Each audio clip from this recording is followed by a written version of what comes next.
ना कोरमा, ना कढ़ाई और ना ही निहारी बनाएंगे, बल्कि आज हम बनाएंगे चिकन का बहुत ही मज़ेदार सा शोरवे वाला सालन, जो खाने में बहुत ही ज़्यादा मज़ेदार लगता है। तो चिकन का ये शोरवे वाला सालन हम घी में बना के तैयार करेंगे, इससे इसका टेस्ट बहुत ही मज़ेदार हो जाएगा। तो मैंने यहाँ पर 3 से 4 टेबल स्पून घी ले लिया था और थोड़ा सा मैंने इसमें ऑयल भी ऐड किया है। आप सिर्फ ऑयल में ही बना सकते हैं या आप सिर्फ घी में भी इसको बना के तैयार कर सकते हैं। चिकन को हम घी में फ्राई कर लेते हैं, तो हमने चिकन को इतना फ्राई कर लेना है कि चिकन के ऊपर अच्छा सा कलर आ जाए और चिकन को फ्राई करते हुए चिकन 50% कुक हो जाए, तो हम इतना चिकन को फ्राई कर लेते हैं। तो देखिए यहाँ पे चिकन का जो कलर है वो भी चेंज हो चुका है। इस तरह से जब हम चिकन को फ्राई करके निकाल लेंगे तो बाद में चिकन टूटेगी भी नहीं और बहुत ही मज़ेदार सा सालन बनकर तैयार होगा। तो चिकन को 4 से 5 मिनट फ्राई कर लिया था। उसके बाद मैं इसके अंदर ऐड कर देती हूँ 2 टेबल स्पून लहसुन अदरक का पेस्ट। लहसुन अदरक के पेस्ट के साथ भी हम चिकन को 3 से 4 मिनट फ्राई कर लेते हैं। तो देखिए चिकन के ऊपर गोल्डन सा कलर आना शुरू हो चुका है। एक बार आप चिकन के शोरवे वाले सालन को ज़रूर बना के देखिएगा, घर में सबको बहुत पसंद आएगा।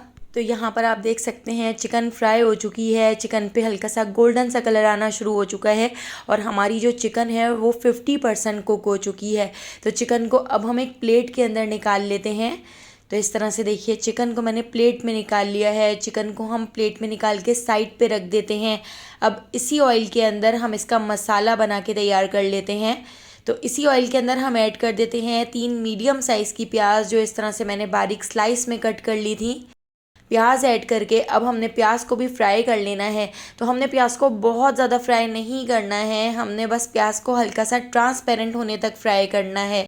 अगर आप प्याज को बहुत ज़्यादा फ्राई कर लेंगे तो प्याज इसमें घुलेगी नहीं। तो बस प्याज को 2 से 3 मिनट मैंने इस तरह से फ्राई किया है। इसके साथ ही अब हम इसके अंदर ऐड कर देते हैं टमाटर। तो यहाँ पर हमने 3 मीडियम साइज़ के टमाटर ले लिए हैं, जिनको मैंने इस तरह से 4-4 पीसेस में कट कर लिया था।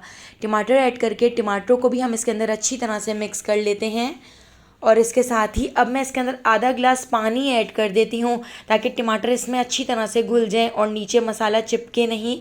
इसके साथ ही हाफ़ टी स्पून नमक ऐड कर दिया है। नमक ऐड करने से टमाटर बहुत जल्दी से सॉफ्ट हो जाएंगे। अब मैं इसको कवर करके लो फ्लेम पर 15 मिनट के लिए छोड़ देती हूँ, ताकि टमाटर इसमें अच्छी तरह से घुल जाएं।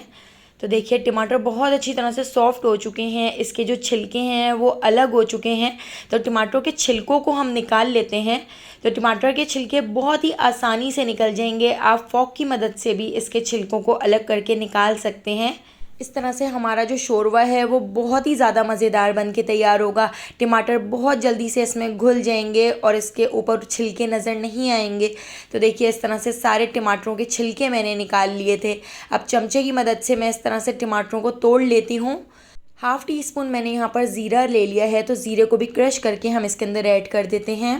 इसके साथ ही अब हम इसमें कुछ मसाले ऐड कर लेते हैं। तो हाफ़ टी स्पून लाल पिसी हुई मिर्चें, हाफ़ टी स्पून हल्दी पाउडर और हाफ़ टी स्पून हम इसके अंदर ऐड कर देते हैं धनिया powder, half teaspoon Kashmiri लाल मिर्च, इससे कलर बहुत अच्छा आएगा। तो इस तरह से अब हमने इसको भूनना है। तो हमने इसकी जो भुनाई है वो बहुत अच्छी तरह से करनी है। थोड़ा थोड़ा पानी ऐड करते जाएंगे और इसको बहुत अच्छी तरह से भूनते जाएंगे। इस तरह से इसके अंदर जितने भी मोटे मोटे टमाटर होंगे या प्याज होगी वो बहुत अच्छी तरह से घुल जाएगी। और इस तरह से जब आप चिकन का शोरवे वाला सालन बना के तैयार करेंगे तो बहुत ही ज़्यादा मज़ेदार लगेगा। आप इसको चावलों के साथ खाएँ या रोटी के साथ, बहुत ही मज़ेदार लगेगा। आप कोरमा, कढ़ाई और निहारी को भूल जाएंगे। ये सालन इतना ज़्यादा मज़ेदार बन के तैयार होता है। तो देखिए यहाँ पर मैंने इसको थोड़ी देर के लिए ढककर पका लिया था। टमाटर, प्याज, सारी चीज़ें इसमें बहुत अच्छी तरह से घुल गई हैं और हमारा जो ये मसाला है हमने इसको बहुत अच्छी तरह से भून लिया है। तो 2 से 3 बार पानी ऐड कर करके मैंने इसको भून लिया था। आप देख सकते हैं इसका जितना भी पानी है उसको मैंने खुश्क कर लिया है। साइडों से ऑयल ऊपर आ चुका है।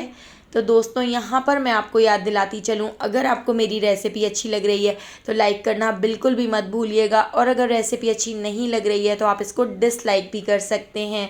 तो यहाँ पर मैंने फेंट कर दही ले लिया है। तो तकरीबन 3 to 4 टेबल स्पून मैंने इसके अंदर दही ऐड कर दिया था। लो फ्लेम पर आपने दही ऐड करना है। अगर आप मीडियम या हाई फ्लेम पर दही को ऐड करेंगे तो दही फट जाएगा। तो लो फ्लेम पर दही ऐड करके आपने इसको पहले मिक्स करना है। उसके बाद आपने इसका मीडियम फ्लेम करके इसको भूनना है। अब हम इसके अंदर ऐड कर देते हैं चिकन। तो हमारी जो चिकन है वो तकरीबन 50 to 60% गल चुकी है। अभी हम 5 से 10 मिनट इस मसाले के साथ भी चिकन को भून लेते हैं ताकि हमारी जो चिकन है वो 100% कुक हो जाए। चिकन को 4 से 5 मिनट भूनने के बाद आप देख सकते हैं साइड पर एक पतीली के अंदर मैंने पानी को गर्म करने के लिए रखा हुआ है। तो ये गरम गरम पानी हम इस मसाले के अंदर ऐड कर देते हैं। इससे हमारा जो शोरबा है वो बहुत ही अच्छा बन के तैयार होगा। तो इस तरह से देखिए मैंने पानी ऐड करके इसको अच्छी तरह से मिक्स कर लिया है। अब हम इसके अंदर हाफ़ टी स्पून पिसा हुआ गरम मसाला ऐड कर देते हैं और इसको अच्छी तरह से मिक्स करके इसको कवर करके लो फ्लेम पर 10 मिनट के लिए छोड़ देते हैं ताकि सरफेस पर ऑयल आ जाए। तो देखिए यहाँ पे हमारा बहुत ही मज़ेदार सा चिकन का शोरबे वाला सालन तैयार हो चुका है। इसके अंदर मैंने बारीक कटा हुआ हरा धनिया ऐड कर दिया है। तो चलिए अब हम इसको डिश आउट कर लेते हैं। तो अगर आपको मेरी ये रेसिपी पसंद आई हो तो लाइक, शेयर और सब्सक्राइब करना बिल्कुल भी मत भूलिएगा और बेल आइकॉन के नोटिफिकेशन को ज़रूर ऑन कीजिएगा। आने वाली वीडियो तक मुझे दीजिए इजाज़त। अल्लाह हाफ़िज़।